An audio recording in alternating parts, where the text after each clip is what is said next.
네, 안녕하세요. 카티 김태현 에디터입니다. 자, 오늘은 제가 동대문 DDB 플라자까지 왔습니다. 이 동대문 디자인 플라자까지 온 이유는 바로 이 앞에 보이는 볼보의 전기차만을 위한 첫 번째 모델, 100년 만에 첫 쿠페형 SUV 모델인 바로 C40 리차지 모델을 만나기 위해서 왔는데요. 아무래도 저희가 그동안 볼보 차들을 많이 리뷰해왔지만 마일드 하이브리드라던가 앞으로 친환경으로 그런 행보를 많이 봤었는데, 이제 진짜로 전기차라는, 순수 전기차라는 행보를 드디어 선보이게 되었습니다. 과연 이 볼보의 C40 리차지는 어떤 차별화된 모습을 보여줄지, 그리고 볼보의 그 친환경 행보의 시작, 전기차의 시작은 어떨지 한번 하나씩 살펴보도록 하겠습니다.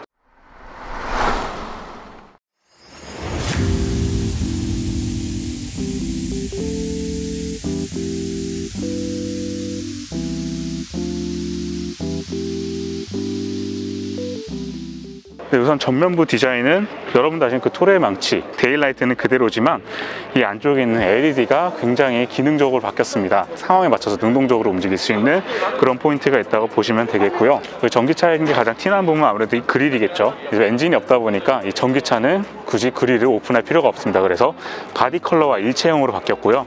나름대로 또 다른 멋이 있는 것 같아요. 개인적으로는 좀 파란색도 좀 이뻐 보이는 모습이 보였고요. 볼보의 엠블럼은 그대로 보일 수가 있고요.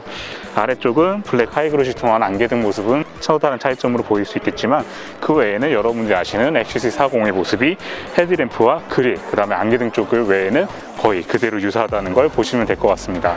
근데 굉장히 친숙하면서도 실제로 보니까 이 그릴만 막혀 있는 것만 봐도 확실히 좀 전기차다운 그런 이미지가 드는 것 같아요. 네, 그 다음 이 C40 리차지의 가장 큰 차이점은 이 측면부에 있겠죠.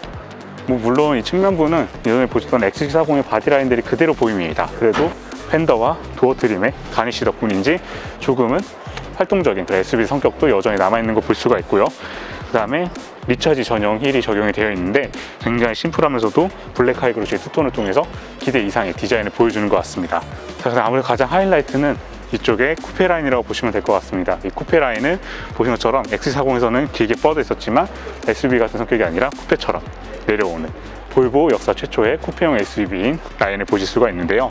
이 블랙 하이그로시의 투톤을 통해서 보다 스포티한 모습이 여기서 한 번에 더 느껴지는 것 같고요. 굉장히 좀 급격히 떨어집니다. 그래서 기대 이상으로 굉장히 늘씬하게 떨어져 있고, 특히 이 스포일러, 기능적인 것도 굉장히 중요하겠지만 이 디자인적으로 굉장히 완성도가 높습니다.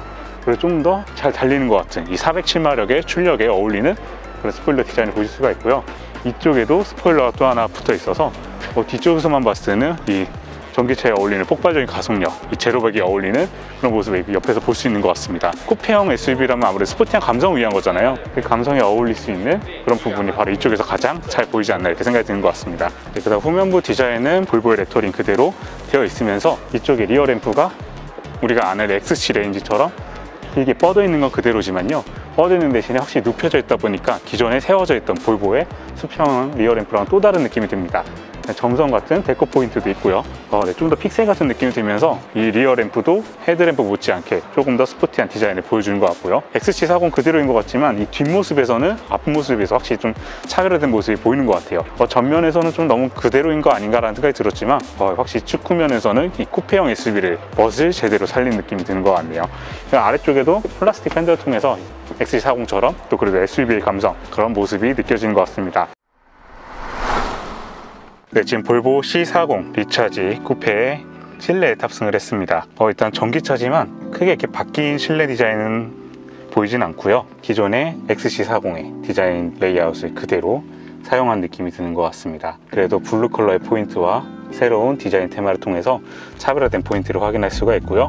그다음에 요즘 볼보가 적용 중인 T맵, 누구등을 비롯한 엔터테인먼트가 적용된 그런 화면을 여기서 살펴보실 수가 있습니다. 네, 일단 이 차에는요, 시동 버튼이 따로 없습니다. 굉장히 독특한데요, 시트에 있는 센서를 확인을 해서 그 센서를 통해서 여러분들이 서 있는 걸 확인을 하고 바로 이 변속기를 통해서 움직이시면 되겠습니다.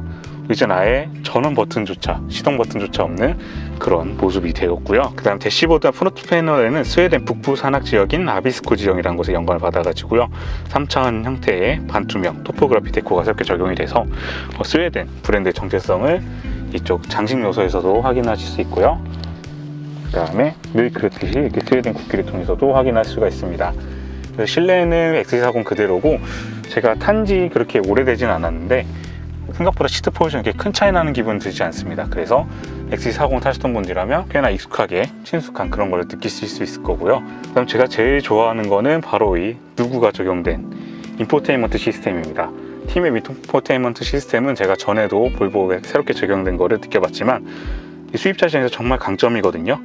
그 다음에 여러분들 그냥 안드로이드 오토를 연결하시던 카플레이를 연결하시던 무조건 연결이 필요했고, 아니면 어설픈 한국화를 했다가 이도저도 아닌 그런 브랜드를 많이 보셨을 텐데, 이 팀앱 인포테인먼트가 실제로 사용해보면 굉장히 편의성이 좋습니다. 무엇보다 전기차잖아요. 충전에 대해서 굉장히 고민이 많으실 텐데, 아리아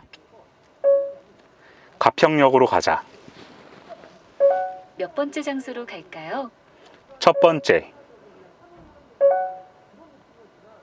가평역 지하철 경춘선까지 팀앱 추천 경로로 안내를 시작합니다. 네, 이렇게 서울 양양 고속도로 경출로를 거쳐가는 경로입니다. 네, 그 다음에 도착 시 배터리 잔량 56%. 그러니까 이 예상 잔량이 나오기 때문에 일단 우리나라 팀앱 가장 유용한 그 팀앱을 통해서 예상 잔량부터, 그 다음에 필요한 전기 충전소까지 빠르게 안내를 받을 수 있습니다. 특히 전기차로 오면서 이 충전소가 굉장히 중요한데, 이 부분을 빠르게 알 수 있다는 부분은 가장 큰 장점이지 않을까 싶습니다. 그 다음에 주행 모드는 오프로드 모드 등이 있고, 파일럿 어시스트 등도 다 조향이 되어 있고요. 그 다음에 원페달 드라이빙도 적용이 되어 있습니다. 아시죠? 원페달 드라이빙, 브레이크를 밟지 않아도 악셀레이터를 통해서만으로도 움직일 수 있는 원페달 드라이브도 이렇게 설정이 가능합니다. 그 다음에 팀앱 오토도 5년간 지원을 하고요. 뮤직 서비스에 풀로드 지원을 하고요. 무엇보다도 OTA 서비스를 15년간 지원을 합니다. 여러분들도 아시겠지만 요즘 OTA가 대세잖아요. 굉장히 좋은 평가를 줄 수 있을 것 같습니다. 특히 수입차 시장에서는 그 점을 만족스럽게 보실 수 있지 않을까 생각이 들고요. 그 외에도 하만 카본 오디오 등도 적용이 되어 있어서 편의사양, 그 다음에 파일럿 어시스트와 같은 안정사양까지 빠지지 않고 모두 다 적용이 되어 있습니다. 뒷좌석도 여러분들 알고 계시는 XC40과 거의 그대로고요. 위쪽에 넓게 개방되어 있는 루프로 확인할 수가 있습니다. 공간은 거의 비슷한 체감 느낌이 들고요. 레그룸이나 기존의 공간도 그렇게 크게 넓지는 않았었기 때문에 XC40을 보신 분들이라면 대략 비슷해 보이긴다고 생각하시면 될 것 같고요. 실제 제가 탑승을 했을 때 배터리를 통해서 조금 더 높아지지 않았나 이런 생각을 했었는데, 그렇게 크게까지는 차이가 안 나는 것 같습니다. 100cc 혼자 앉았을 때는 허리 꼿꼿이 세우면 이렇게 닿기는 닿아요. 헤드룸이 아무래도 쿠페형으로 깎이다 보니까 헤드룸 공간은 약간 감안하셔야 될 것 같고요. 리클라이닝이나 이런 건 지원하지 않기 때문에 뒷좌석 빈도가 높으신 분들이라면 살짝 고민은 되실 것 같습니다. 근데 원래 XC40 자체도 이 정도 공간이 있기 때문에 이거는 패밀리 SUV를 생각하시는 분들이 아니라 원래 가볍게 또 싱글족들이 많이 타시는 것도 있다 보니까 큰 단점이라고 보기에는 세그먼트 2로 가셔야 될 것 같고요. 에어벤트도 있고요. USB 타입C 포트 2개와 델선 시트 따로 준비되어 있고, 이 센터 터널은 또 그대로인 걸 확인할 수가 있고요. 자, 트렁크 공간도 한번 살펴볼 텐데요. 트렁크 공간도 제가 경험했던 XC40과 큰 차이가 나는 것 같지는 않습니다. 배터리로 인해서 많이 공간을 손해보지는 않을까 걱정을 했었는데요. 일부 높낮이나 지금 이런 부분들은 조금 차이가 나긴 하지만요. 그래도 사용 영역, 이런 바닥과 같은 부분은 조금 더 높아지긴 했지만 충분히 사용 가능할 정도의 모습이라고 볼 수가 있을 것 같습니다. 다만 쿠페형이다 보니까 트렁크의 입구가 조금 낮아진다는 점, 그래서 높은 짐을 실으실 때는 좀 감안하셔야 되는 거는 참고하시는 게 좋을 것 같습니다. XC40과에는 약간의 그런 차이가 있는 거를 확인할 수가 있습니다. C40 리차지는 408마력 듀얼 모터가 장착이 되어 있어서 0에서 시속 100km까지 흔히 말하는 제로백이 4.7초일 정도로 강력한 성능을 발휘합니다. 그래서 확실하게 성능 위한 컨셉이 나왔다는 걸 확인할 수가 있고요. 배터리는 78kWh LG 에너지 솔루션, 제가 아직 처분하지 못한 그 배터리, LG 에너지 솔루션 배터리에 적용이 되어 있고요. 그 다음 주행 가는 거리는 356km 정도로 성능에 치중하다 보니까 아무래도 주행 거리가 짧게 느껴지겠지만, 어쨌거나 여러분 407마력이라는 성능에 초점을 둔 거기 때문에 다른 브랜드와 비교해서 한다면 그렇게까지 성능 대비 주행 거리가 짧다는 느낌은 들지가 않는 것 같습니다. 그리고 모든 옵션들을 다 넣고도 미국이나 독일, 다른 나라에 비해서도 상당히 저렴한 가격으로 측정이 되었기 때문에 이 공격적인 가격 책정은 지금 볼보가 국내 시장에서 공략하는 가장 큰 포인트 중에 하나인 것 같습니다.